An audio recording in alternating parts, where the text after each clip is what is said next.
fork A has a frequency 2% more than the standard fork and B has a frequency 3% less than the frequency of the same standard fork.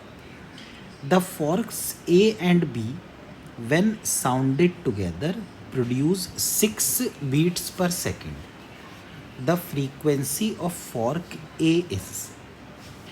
तो इसमें कह रहे हैं कि एक fork ए है जिसकी फ्रीक्वेंसी किसी स्टैंडर्ड फॉर्क से 2% ज़्यादा है। तो अगर मान लीजिए कोई स्टैंडर्ड फॉर्क है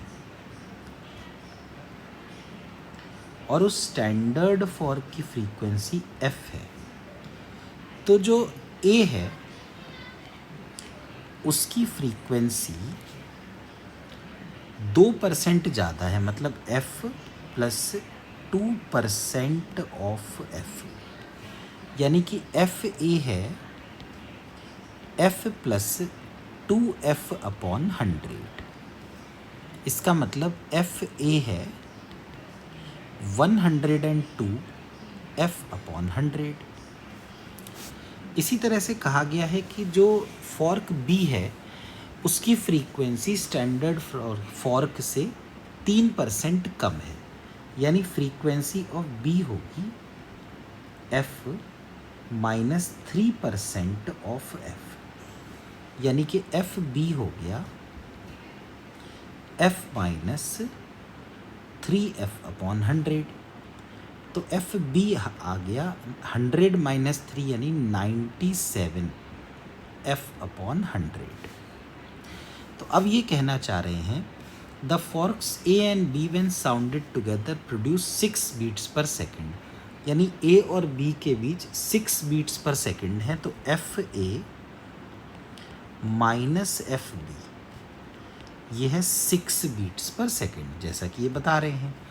तो एफ ए कितना है 102 F upon 100 minus F B कितना है 97 f upon 100 is equal to 6।